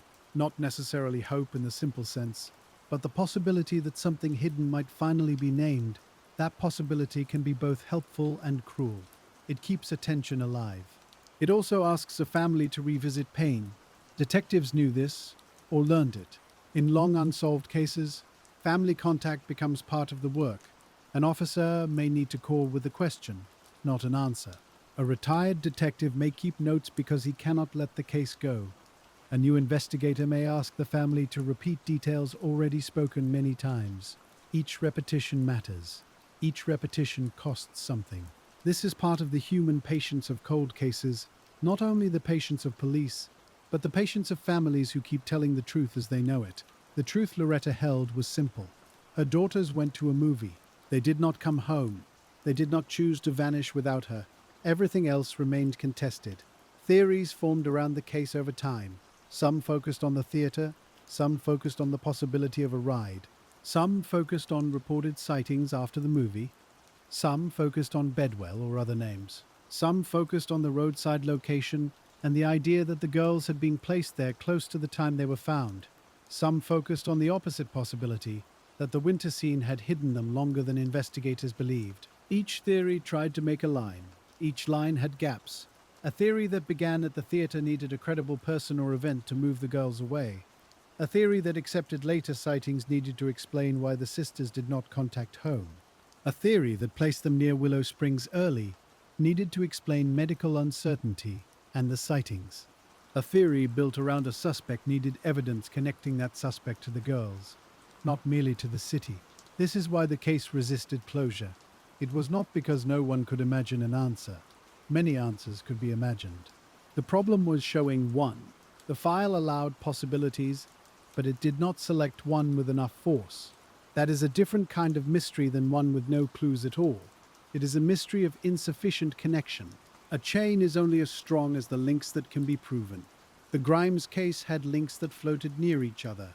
The sisters at home, the theater, the uncertain departure, the reported sightings, the missing weeks, the roadside near Willow Springs, the medical questions that never fully agreed with one another. And then, around all of those, the names that came and went. A case can have many pieces, and still lack the piece that locks the others into place. That was the shape investigators inherited as the months passed. They were no longer working inside the first shock of the disappearance. They were working inside the long after. In the long after, the questions become less loud, but more permanent. They sit differently on the desk. They are not fresh calls coming in from patrol officers. They are older reports, handled again with the corners beginning to soften. A detective opening the Grimes file later in 1957 would not be starting from nothing. He would be starting from too much. Too many sightings. Too many possible routes. Too many statements that seem to overlap then separate. Too many public details that may have entered private memory. The task was no longer simply to find information. The task was to sort information that had already gathered. That is slower work. It asks for a different kind of attention. You read one report, then another, and you try to notice what stayed the same before people knew what to say. You look for the detail that appeared early, before the newspapers made it familiar. You look for the witness who spoke with caution, because caution can sometimes be more useful than certainty. A person who says, "I am not sure," may be closer to the truth than a person who has repeated a story until it feels solid. That is a hard thing for the public to accept. People want confidence. Investigators need accuracy. The two are not always the same. By the time the case entered its longer phase, the police had already learned that strong words could weaken under testing. Bedwell's confession had shown them that. A statement could arrive with force and still fail to match the quieter facts. So later leads had to be tested with that memory in mind. A new suspect did not become important because his name sounded possible. He became important only if the file could hold him, Could he be placed near the Brighton Theatre? Could he be placed with the sisters? Could he be connected to the Willow Springs area? Could he explain the missing time? Could his story survive comparison with the medical findings? Each question was like a small weight placed on a shelf. If the shelf held, investigators kept going. If the shelf bent, they had to step back. Many shelves bent. Some broke. And the file remained. This is one reason the Grimes case can feel so difficult, even now. It did not give detectives a clean absence. It gave them partial presences. The girls were possibly seen here, possibly seen there, possibly with someone, possibly alone, possibly alive after the 28th of December, possibly not. Every possibility had consequences. If Barbara and Patricia were seen in the days after the movie, then someone had moved through those days with them, or near them. That would mean the case had a hidden chapter, a chapter of streets, rooms, cars, restaurants, or temporary shelter. But if those sightings were mistaken, then the hidden chapter was not hidden at all. It was imagined by a city trying very hard to help. Detectives had to keep both ideas alive longer than anyone wanted. They had to ask whether compassion had created confusion. They had to ask whether publicity had saved a clue or buried it under copies of itself. That question did not fade with time. It became one of the central questions of the cold case years. Later, investigators and researchers would return again and again to the early sightings. They would ask which ones came before the discovery near German Church Road. They would ask which ones included details that had not been printed. They would ask whether any sighting could be connected to another, not by mood, but by time and place. Some sightings looked interesting because they placed the sisters in company. Others looked interesting because they placed them alive after the night of the movie. But interesting is not the same as reliable. A sighting can pull the mind because it offers a story. The detective has to ask whether it also offers proof. That distinction kept the file from closing. It also kept the case from becoming only legend, because every time a story grew too neat, the evidence pulled it back. The Grimes sisters had been real girls, in a real city, on a real night. Their case could not be solved by a story that only sounded complete. It needed a path that could be followed. It needed a path from the house to the theatre, from the theatre to the next place, from the next place to the roadside, and from that roadside to a responsible person. The path was never built, not in a way that held. So the investigation entered the years. The first year became several years. The immediate suspects became old suspects. The newspaper clippings yellowed. The names in the reports became harder to find. The Brighton Theatre, once a bright centre of the case, became part of memory. People who had stood in line to see Love Me Tender grew older. Teenagers became adults. Adults became grandparents. A winter night that had once been recent became something people said they remembered from long ago. But the file did not vanish. It continued to exist because someone kept it. That matters. An unsolved case survives only when paper survives, and when people decide that paper is still worth reading. Reports have to be stored. Photographs have to be kept. Statements have to remain attached to names. Medical notes have to be preserved well enough for later eyes to understand them. This is not dramatic work. It is clerical, patient, and often invisible. But without it, an old case becomes only rumor. The Grimes file remained more than rumor because records remained. Not perfect records, not complete records, but enough to let later readers return to the same winter and ask the old questions again. A later investigator opening the file would find the city as it was then. Archer Avenue, the Brighton Theatre, German Church Road, County Line Road, bus routes and streetcar routes. Witnesses giving times by memory. Doctors using the language and tools of the 1950s. Reporters pressing for answers while the facts were still uncertain. A later investigator would also find the tension between official findings and public belief. That tension is common in unsolved cases. Officials may say one thing cautiously. Newspapers may describe it more strongly. Families may hold their own knowledge.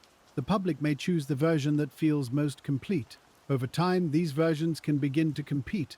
The cold case investigator has to separate them. He has to ask, what did the original report say? Not what was later remembered, not what was often repeated, not what became part of local story, what was written down at the time. That is why dates on reports matter. A statement made on the 30th of December is different from a statement made after the 22nd of January. A statement made before a confession is different from one made after the confession was printed. A statement made before the medical disagreements became public carries a different kind of weight. The order of information matters. It tells you what a witness could have known and what a witness could not have known. This is one of the quiet rules of old detective work. Before you ask what a statement means, you ask when it was born.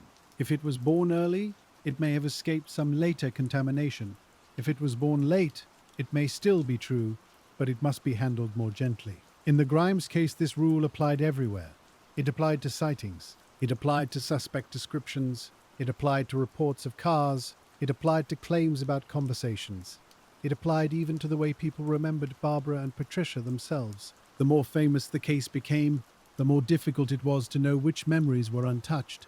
That did not make the public the enemy of the investigation.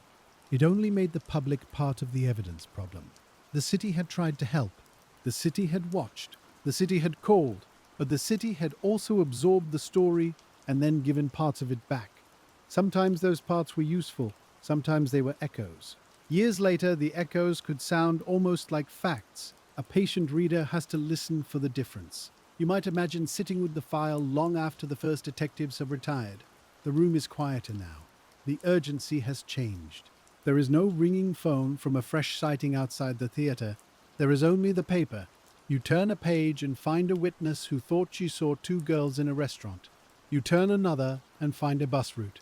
You turn another and find a suspect's name written beside a question. You turn another and find the medical uncertainty again. It keeps returning.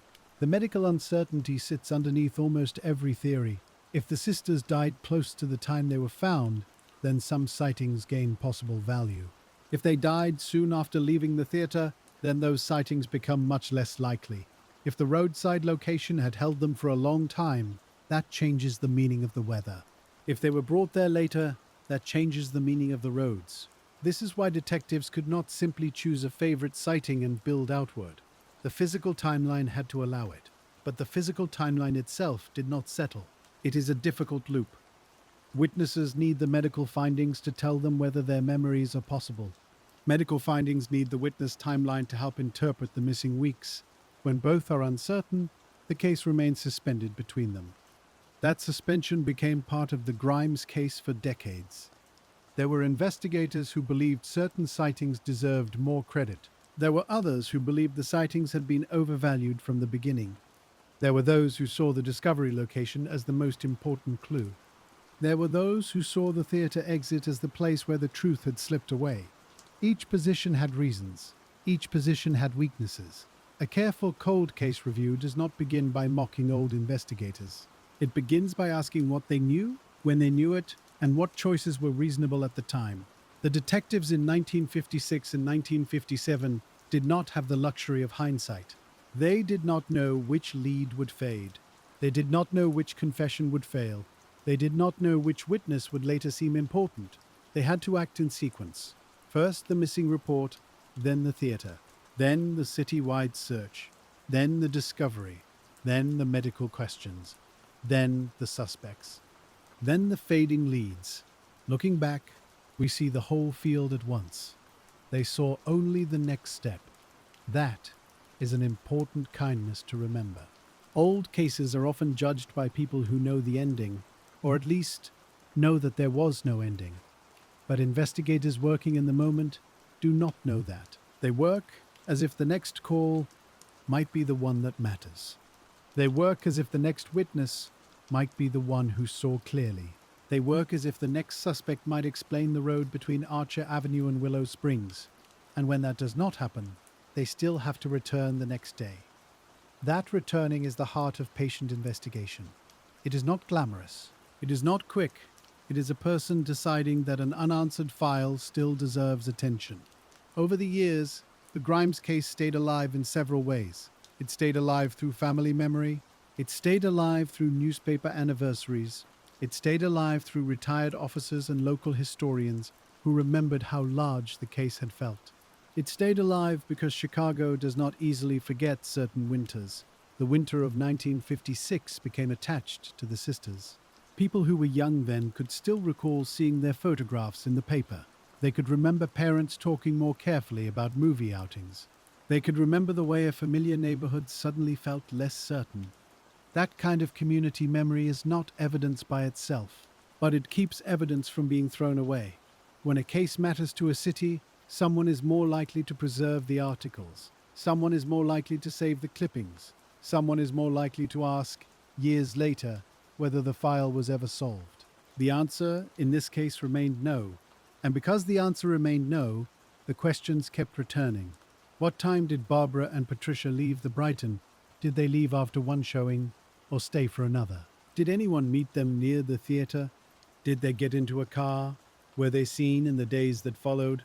Were the restaurant sightings meaningful? Was Bedwell only a false path? Or did his appearance near the case obscure something else? Were other names missed because attention gathered too strongly around him? Did the medical findings point to a shorter timeline, a longer timeline, or something in between?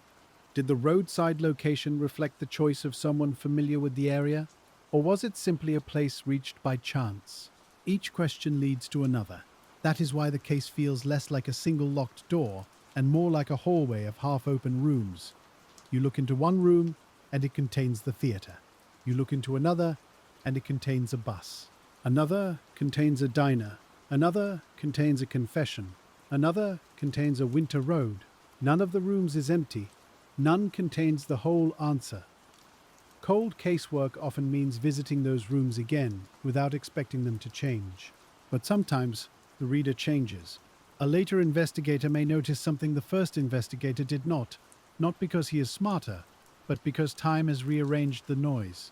When the case was new, there was too much urgency. Too many voices came at once. Too many people wanted movement. Years later, the same material can be read more slowly. The false excitement has cooled. A lead that once seemed large may now look weak. A small note that was overlooked may now seem worth asking about. This is one of the few gifts of time. Time takes away witnesses, and that is a heavy loss. But time can also take away the pressure to accept the nearest answer. It can make a file quieter, and in that quiet, patterns can sometimes be seen differently. For the Grimes case, later readers often returned to the question of overvalued sightings. They asked whether the desire to believe the girls were alive after the movie had caused certain reports to carry too much weight. That desire would have been human. Everyone wanted the sisters to be found alive. The sighting after the 28th of December offered hope. It also offered direction. But hope can make a weak detail feel warmer. Investigators had to ask whether some reported sightings survived because people needed them to survive. They also had to ask the opposite. Did some sightings get dismissed too quickly because they were inconvenient? A report that conflicted with the preferred timeline might have been set aside. A witness who sounded uncertain might have held a real glimpse. A person who came forward late might have delayed not because the memory was false, but because they had not understood its importance. This is the difficulty. Every skeptical question has a mirror. If you doubt too much, you may lose truth. If you trust too much, you may build on error. The Grimes case required balance, and balance is tiring.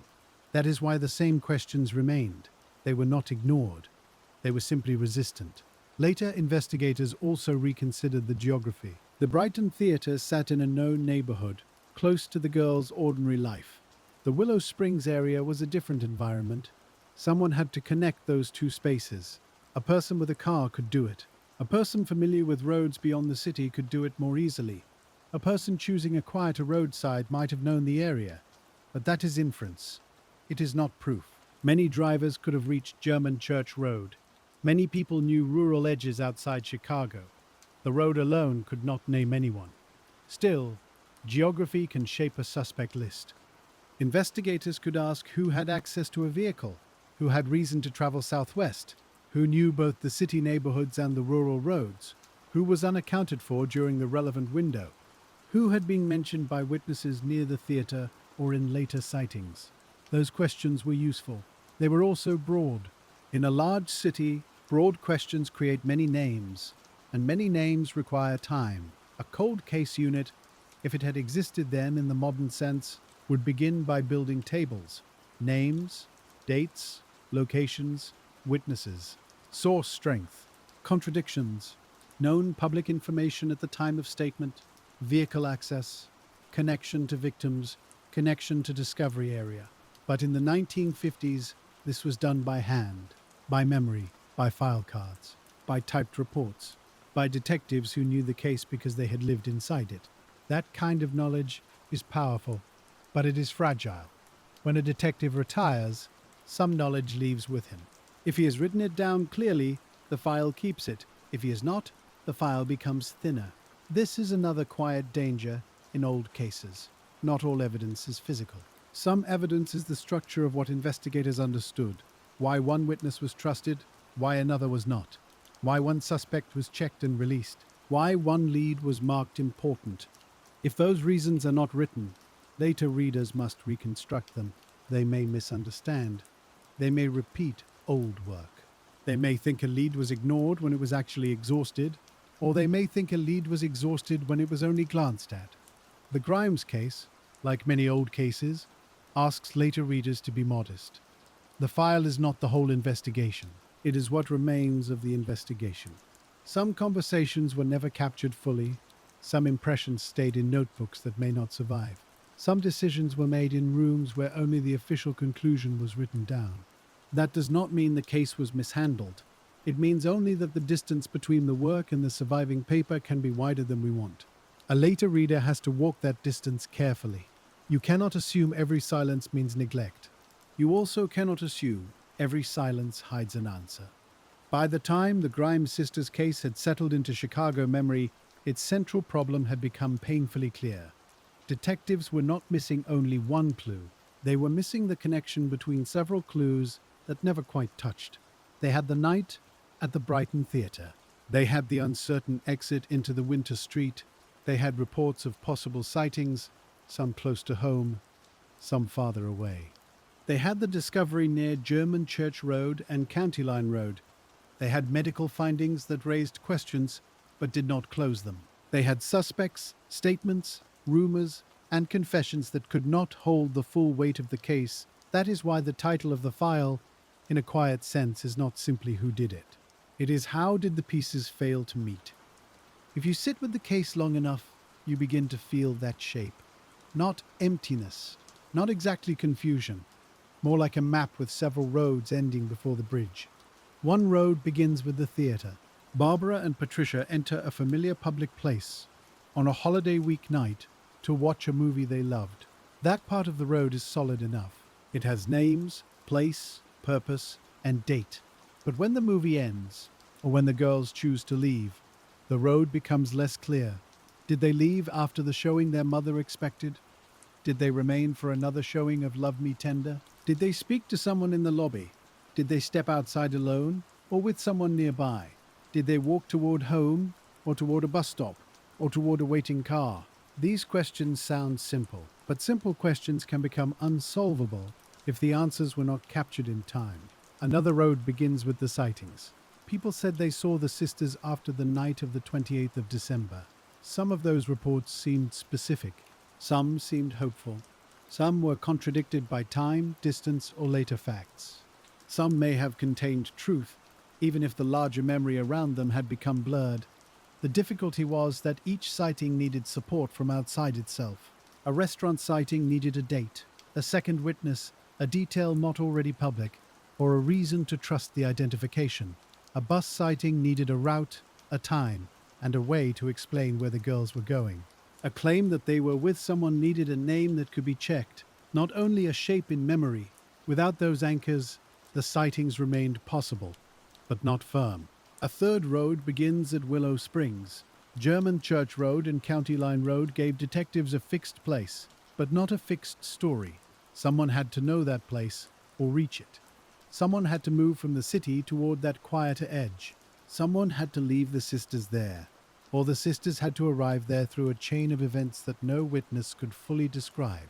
The location mattered, but the location did not name the person. Then there was the medical road. Doctors and officials tried to answer questions that the scene made difficult. How long had the sisters been there? Had the cold changed what could be known? Could they have been alive after the first night? Did the findings fit the public sightings or contradict them? The answers came in careful language and then in disagreement. That disagreement did not mean no one was trying. It meant the evidence had been asked to speak across weather, time, and uncertainty. Sometimes evidence can only say, this much is possible. Sometimes it cannot say, this is what happened. That limit shaped everything that followed. If the medical evidence had given one exact window, detectives could have judged many sightings more easily. If a witness had firmly placed the sisters with a named person at a firm time, doctors could have weighed that against the findings. But neither side gave the other enough certainty. The case remained suspended between them. This is the place where detectives could never crack the Grimes sisters' case. Not because they did nothing, not because no one cared, but because every promising direction came with a gap that could not be crossed. A confession appeared and then failed against the facts. A suspect seemed interesting and then could not be tied tightly enough to the sisters. A sighting sounded strong and then weakened under the clock. A theory explained the theatre, but not the road. Another explained the road, but not the missing weeks. Another explained the missing weeks, but not the silence from the girls. The file became a collection of almost answers, and almost answers are sometimes the heaviest kind. They keep asking to be lifted again. They keep suggesting that one more comparison, one more interview, one more old note may finally make the pattern visible. For Loretta Grimes, the pattern was never abstract. It was never a puzzle for its own sake. It was her daughters. Barbara, 15, Patricia, 13. Two girls who left home for a movie and did not return. Her insistence that they had not run away remained one of the strongest human lines in the story. It did not solve the case, but it guarded the girls from a careless explanation. It said, look at who they were. It said, do not replace them with a convenient theory. It said, keep working. That kind of insistence can outlast official attention. A mother's certainty can remain when newspapers move on. It can remain when detectives retire. It can remain when a city begins speaking of the case in the past tense. And yet, even certainty cannot force evidence to become clearer. That is one of the quiet sorrows of cold cases. Love, memory, and persistence can keep a file alive, but they cannot create the missing witness. They cannot preserve a scene after winter has changed it. They cannot make a false confession true. They cannot turn rumor into proof. So the Grimes sisters' case became part of Chicago's older unresolved history. It belonged to a specific place and time, South Archer Avenue, the Brighton Theatre, a winter holiday in 1956, a rural edge near Willow Springs in January of 1957. Those details are fixed. The path between them is not. Later generations would look back with new expectations. They would ask about DNA. They would ask about preserved evidence. They would ask about whether modern mapping, databases, and forensic review might help. Those questions are fair. They are also limited by what survived. Modern tools can do remarkable things with an old file. They can identify people from traces that once seemed useless. They can compare patterns across jurisdictions. They can find relatives through genetic genealogy. They can organize thousands of reports in ways a 1950s detective could only have imagined. But tools need material. They need evidence that was kept well, labeled clearly, and connected to the event. They need a chain of custody. They need samples that time, storage, and weather have not destroyed. They need a question the science is able to answer. In the Grimes case, the surviving uncertainty is not only scientific, it is historical. It lives in witness timing. It lives in the difference between memory before publicity and memory after publicity. It lives in statements that changed as the story spread. It lives in the missing bridge between the girls' last ordinary plan and the place where they were found. A modern review might still find something meaningful, a note overlooked, a name repeated in two places, a timing error that changes the value of a sighting, a suspect who was near the theatre and also knew the Willow Springs roads. Those are the hopes that keep cold case readers returning. But hope has to be handled gently. The case has already seen what happens when the need for an answer becomes too strong. A weak confession can feel like relief. A rumor can feel like direction. A repeated story can begin to sound like fact, but patient detective work asks for something quieter. It asks the file to be read without hunger. It asks each piece to be given only the weight it can bear. If you are sitting with the file now, near the end of the night, you might spread the papers in 4 small groups. The first group holds the known facts before the movie: home, family, a plan, a theatre, 2 sisters walking into winter. The second group holds the uncertain hours after the movie: show times, possible witnesses, routes home, buses, cars, the question of one showing or more than one. The third group holds the missing weeks: sightings, restaurants, public reports, newspaper influence, hope, rumor, and sincere mistake, all lying close together. The fourth group holds the discovery and what followed: German Church Road, County Line Road, medical findings, suspects, confessions that failed, leads that faded. The long unanswered years. You look from one group to another, and the difficulty becomes plain. The facts do not vanish. They simply do not form a chain. A chain needs each link to touch the next. Here, the links rest near one another with small spaces between them. The first space is the theatre exit. No one could fix, beyond doubt, the exact moment Barbara and Patricia left the Brighton. The second space is the movement after that exit. No one could show, beyond doubt, who they were with or where they went first. The third space is the missing time. No one could say, with enough certainty, where the sisters were between the 28th of December and the 22nd of January. The fourth space is the person responsible. No suspect could be bound to the whole path by evidence strong enough to close the file. This is the final shape of the case. Not one locked door. 4 spaces. 4 places where the evidence thinned. 4 places where detectives kept returning, because one answer might have changed all the others. If the theatre exit had been certain, the early timeline would have narrowed. If one later sighting had been firmly proven, the missing weeks would have changed. If the medical timing had been exact, many reports could have been sorted more confidently. If one suspect had been tied to both the girls and the roadside, the file might have found its center. But none of those things happened. The investigation moved forward, then circled back. It tested, it doubted, it listened, it released what could not hold. That restraint is easy to overlook. People remember unsolved cases as failures. Sometimes they are, but sometimes they are also examples of investigators refusing to pretend, refusing to call a weak answer strong, refusing to let public pressure decide what evidence could not. The Grimes sisters case asks us to sit with that difference. It asks us to see the work, even though the work did not reach the ending everyone wanted. It asks us to remember that not every open file is open because people forgot. Some are open because the facts would not meet. The Brighton Theatre is gone now, as so many old neighborhood landmarks eventually go. The streets have changed. The city has changed.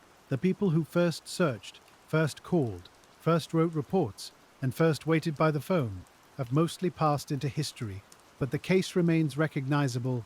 2 sisters, a winter movie, a mother who knew something was wrong, a city that tried to help, a roadside discovery that raised more questions than it answered, a file that grew thick but never complete. There is a quiet lesson in that. Investigation is not always the dramatic finding of one hidden clue. Often it is the humble work of comparison, one statement beside another, one date against a weather record, one witness against what was already public, one suspect against a map, one confession against the facts that refused to bend. That is the work detectives did here. And still, the answer did not come. For Barbara and Patricia, the least we can do is keep the questions in their proper order, not as rumor, not as legend, not as a story made sharper than the evidence allows, but as a careful record of 2 young lives and of the long attempt to understand how they were taken out of an ordinary night. For Loretta, the least we can do is remember that her certainty was not noise. It was part of the case. A mother saying, "Look again." A mother saying, "They would have come home." A mother asking the world not to grow tired before the truth arrived.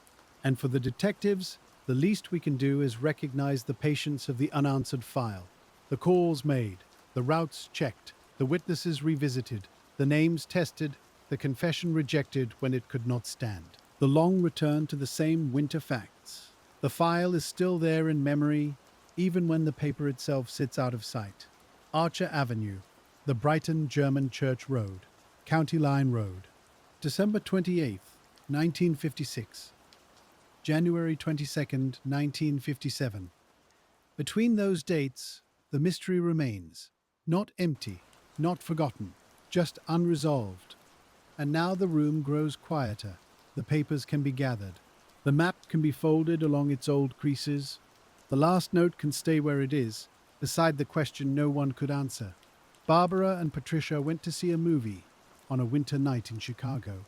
They became part of a case that detectives could never fully crack.